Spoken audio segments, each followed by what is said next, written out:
Breaking news, Mutual Defense Treaty ng US at Pilipinas ipapatupad na ba? Dahil sa patuloy na pagiging agresibo ng mga aksyon ng China sa pinagtatalunan ng mano na teritoryo sa West Philippine Sea. Ito ang atin tututukan ngayong araw nito. Saglit lang ito mga kababayan, kaya humanap na ng pwesto. Tara na, umpisahan na natin ito.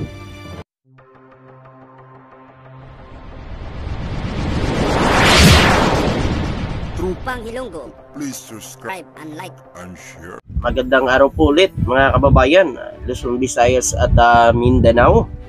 Ayan, meron na naman tayo mga kababayan update about dito sa naging payag po ng Amerika dito sa Pilipinas dahil po sa patuloy na pananalasa ng mga barko ng China dito sa West Philippine Sea.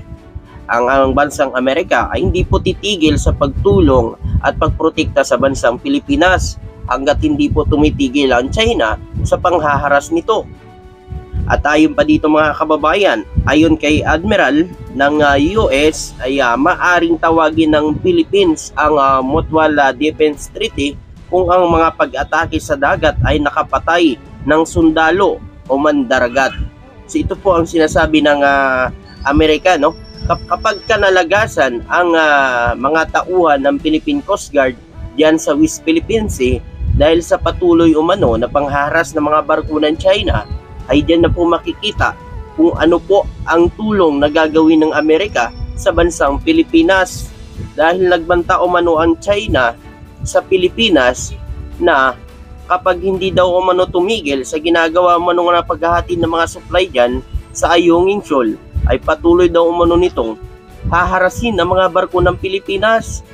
At ayon naman sa Amerika, nagbanta din ng bansang Amerika na kapag itinuloy pa ng China at kung merong malagasan na tao ng Pilipinas dyan sa pinaggagawa nito sa panghaharas sa mga barko ng Pilipinas dyan sa West Philippine Sea, ay mananagot umano ang bansang China sa Amerika. Ikaw kababayan, papayag ka ba na gamitin na ang Mutual Defense Treaty ng US at ang Pilipinas? Dahil sa ngayon po mga kababayan, ayon naman po sa ulat dito, hanggat wala pong namamatay sa mga insidente dyan sa West Philippine Sea, ay hindi daw po umano gagamitin ang Mutual Defense Treaty.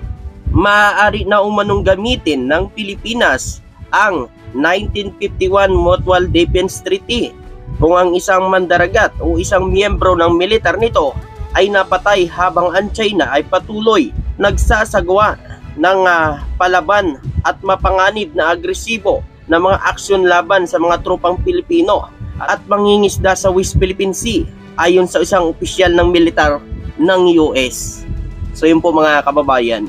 So hindi pa rin talaga pwedeng gamitin ang Mutual Defense Treaty na sinasabi na po ng ating mga kababayan na atat na po ang ating mga kababayan na gamitin na nga ang Mutual Defense Treaty ng US at ng Pilipinas. Kaso lang mga kababayan, ayon po dito ay hindi pwedeng gamitin ang Mutual Defense Treaty hanggat wala pong nangyayaring patayan dyan sa West Philippine Sea. Ganyan po ang pinagkasunduan ng Pilipinas at Estados Unidos. Hanggat kaya naman po mga kababayan maiwasan ang magkaroon pa ng ganyang pangyayari at iiwasan po natin yan. Ayon naman sa ating mahal na Pangulo, ipagtatanggol natin ang ating teritoryo dyan sa West Philippine Sea na wala pong mamamatay at walang malalagas sa ating Philippine Coast Guard. Ang nais lang ng Pangulo, dalhin po sa tamang pagproseso ng batas. Ganyan naman dapat mga kababayan. Ayon pa dito sa pagsalita umano sa isang US House Committee briefing noong nakaraang linggo, sinabi umano ng hipin ng Indo-Pacific Command na si Admiral John Aquilino na ang China ay naging mas agresibo at lumakas ang loob sa West Philippine Sea. Ayan. O nga mga kababayan, simula nung 2024 ay talagang naging agresibo na ang panghaharas ng mga barko ng China dito sa West Philippine Sea.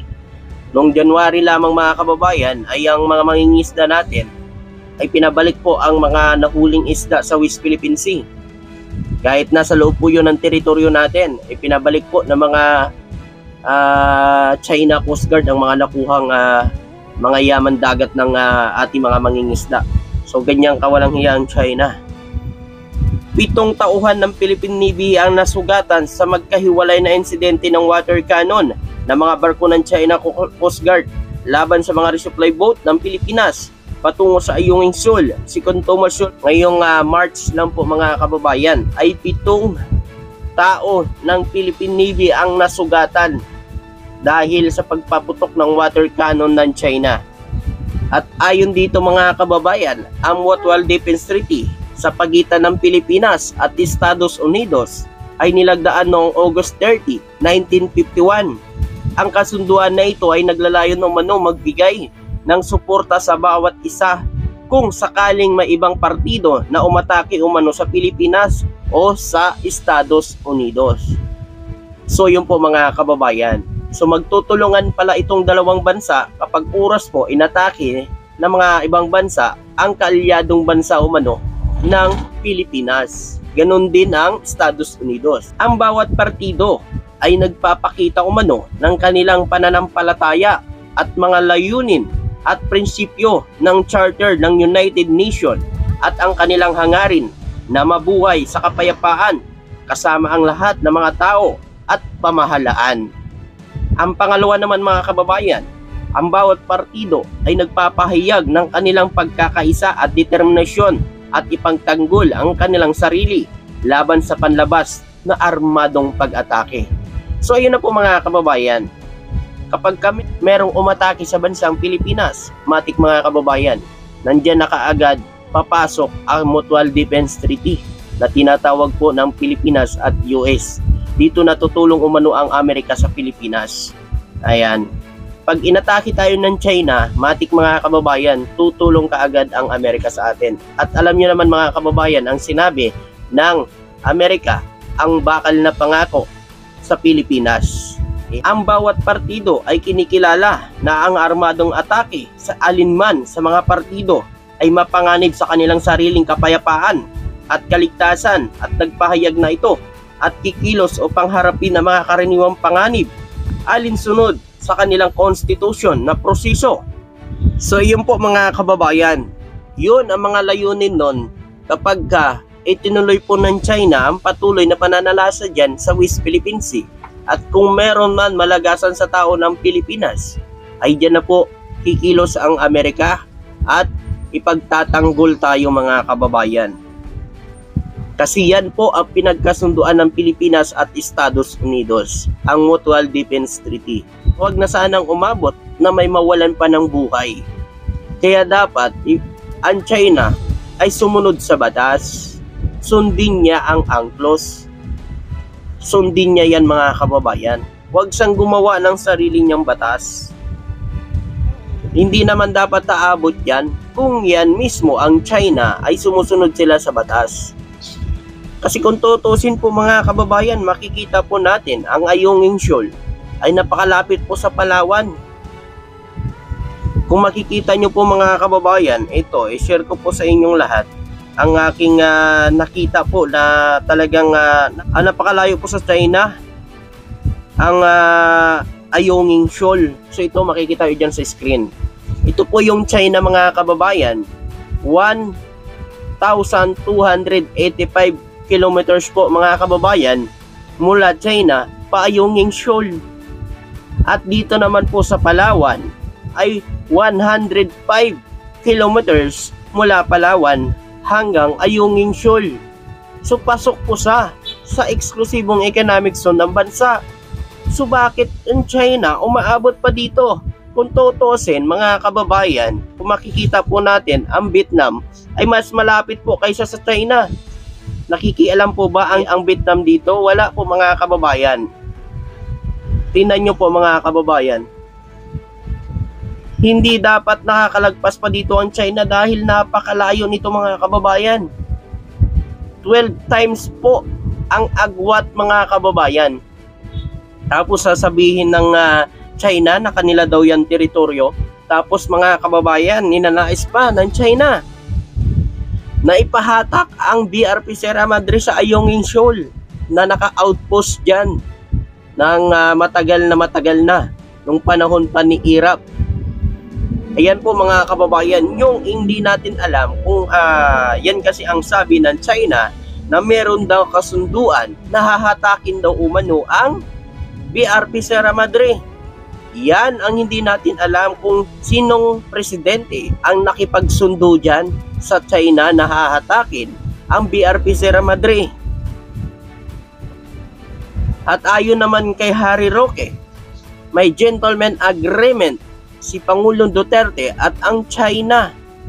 Naku mga kababayan, pero ayon naman kay Roque, hindi naman daw yan kasama ang paghatak umano ng BRP Sierra Madre sa Ayungin Shoal. Naku mga kababayan, dapat talaga magpaliwanag dito din si Harry Roque. Kasi nag-iisip ang taong bayan na talagang may kinalaman sila ang mga nakaraang administrasyon sa nangyaring ipinagkasundo ang BRP Sierra Madre na hahatakin. At ang gentleman agreement na yan, yan ang gustong maliwanagan ng taong bayan. Nako, Harry Roque, dapat siguro mga kababayan ay ipatawag sa Senado si Harry Roque at para maimbestigahan din kung yan ba ay totoo talaga. Kayo mga kababayan, papayag na ba kayo na gamitin ang Mutual Defense Treaty o hindi pa? Comment nyo nga dyan mga kababayan. At siyempre sa akin mga kababayan ay sa akin lang, dapat hindi pa mga kababayan. Kasi kung tutuusin naman po mga kababayan, kaya naman ng Pilipinas pa eh. Nga lang kasi sa ngayon patuloy talaga ang pangharas sa mga barko ng China. Yan ay isang strategy nila na paninindak, no? Paninindak niya lang, kumbaga ang pambubuli nila ay paninindak lang yan. Pananakot sa atin. Tingnan nyo atin mahal na Pangulo, anong sinabi niya? Huwag tayong magpapadala sa takot sa ginagawa ng China. Pagpatuloy natin ang ating ginagawa na protektahan ang ating teritoryo. Yan ang aking presidente. Di katulad ng mga nakaraang presidente ay pinagkasundo ang ating West Philippine Sea. Maraming salamat po at magandang araw sa inyo lahat. God bless at magandang araw po.